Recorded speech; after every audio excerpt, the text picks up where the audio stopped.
কালচিনির উত্তর লতাবাড়ি গুদামরা বাড়িতে হাতির হানা নিত্য ঘটনা হয়ে দাঁড়িয়েছে। মানুষ বন্যপ্রাণ সংঘাত এড়াতে গ্রামে সোলার লাইট বসানোর উদ্যোগ।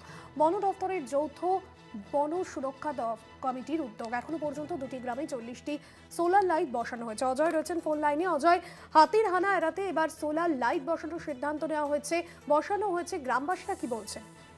দেখো, আলিপুরদুয়ার জেলার বিভিন্ন কিন্তু জঙ্গল লাগোয়া এলাকায় হাতির মানব সংঘাত কিন্তু ইতিমধ্যে বাড়তে চলছে।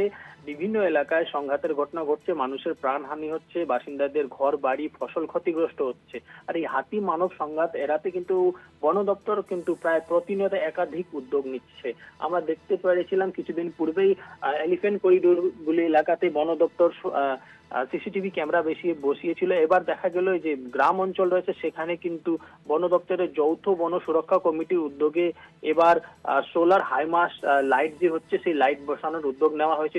ইতিমধ্যে আলিপুরদুয়ার জেলার কালচিনি ব্লকের উত্তর লতাবাড়ি ও গোদাম ডাবরি এলাকাতে কিন্তু হাতির হানা ঘটনা বেড়েছিল। আর এবার দেখা গেল যৌথ বন সুরক্ষা কমিটির সদস্যরা কিন্তু সেই দুইটি গ্রামেই প্রায় 40টি সোলার লাইট বসিয়েছে। বন দপ্তরের আধিকারিক ও আলিপুরদুয়ার জেলা পরিষদের সভাধিপতি স্নিগ্ধা শৈবর উপস্থিতিতে কিন্তু এই সোলার লাইটগুলি বসানোর উদ্বোধন করা হয়েছে। বাসিন্দারা জানান যে অন্ধকারে তারা বাড়ি থেকে বের হতে পারে না, সন্ধ্যা হলেই কিন্তু বন্য প্রাণী হাতি গ্রামে চলে আসে।